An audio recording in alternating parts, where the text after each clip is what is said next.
Hai murid-murid, apa khabar semua? Cikgu harap murid-murid semua sihat. Bertemu lagi kita pada hari ini dalam sesi pembelajaran bersama Cikgu Mirani. Hari ini kita akan belajar satu lagi tajuk baru, iaitu Naik Kapal Terbang. Buku teks Bahasa Melayu, muka surat 63. Kita lihat dahulu standard pembelajaran pada hari ini. Standard pembelajaran pada hari ini ialah 5.1.4 Memahami, mengenal pasti dan menggunakan kata tugas mengikut konteks. 4 Roman, kata sendi nama. Objektif pembelajaran pada hari ini pula ialah pada akhir pembelajaran, murid akan dapat mengetahui maksud kata sendi nama, mengenal pasti kata sendi nama yang terdapat di dalam petikan dan membina ayat dengan menggunakan kata sendi nama dengan betulnya. Mari kita lihat dahulu apa maksud kata sendi nama dan contohnya.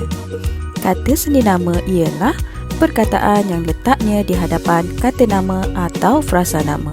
Contoh, di sekolah, dari rumah, ke bandar, kepada ibu. Mari kita lihat dahulu penggunaan kata sendi nama dan contoh ayat.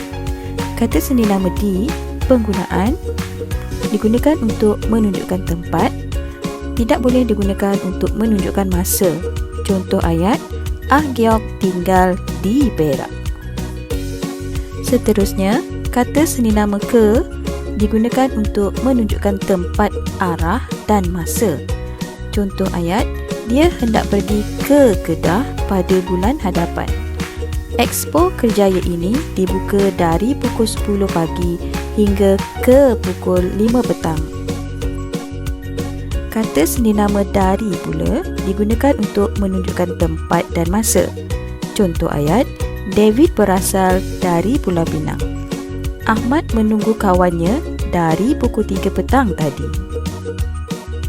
Kata sendi nama pada digunakan untuk menunjukkan tempat bagi perbuatan sesuatu kata kerja dan digunakan untuk keterangan waktu.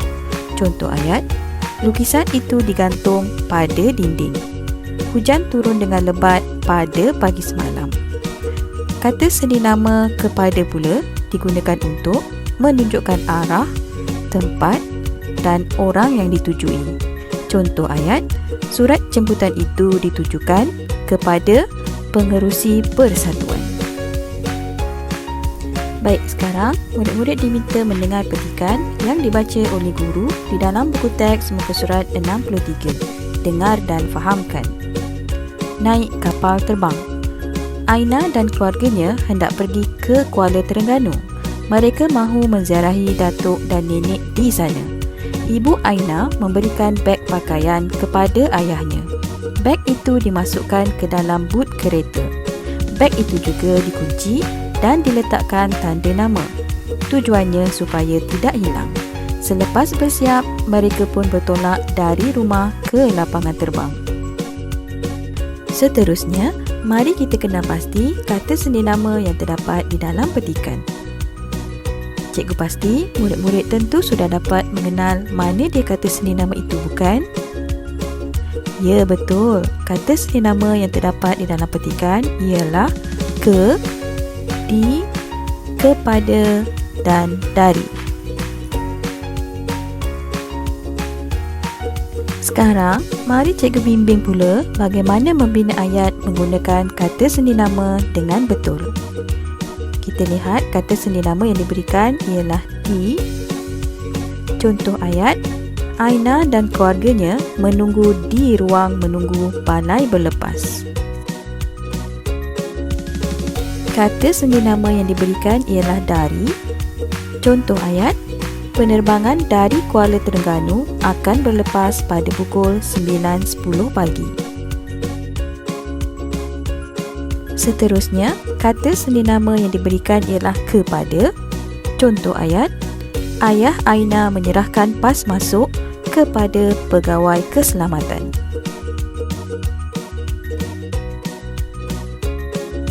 Kata sendi nama yang diberikan ialah ke. Contoh ayat, Aina dan keluarganya masuk ke dalam pesawat dengan gembiranya.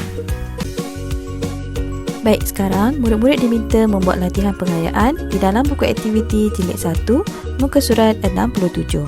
Murid-murid diminta membina ayat berdasarkan gambar dan perkataan yang diberikan. Murid-murid juga diminta membuat latihan pengayaan di dalam buku aktiviti jilid 1, muka surat 68. Murid-murid diminta melengkapkan ayat dengan kata sendinama yang sesuai. Baiklah murid-murid, sampai di sini dahulu pembelajaran kita pada hari ini. Cikgu harap murid-murid faham dengan apa yang cikgu sampaikan. Jangan lupa siapkan tugasan yang cikgu berikan ya. Terima kasih. Jumpa lagi murid-murid. Bye.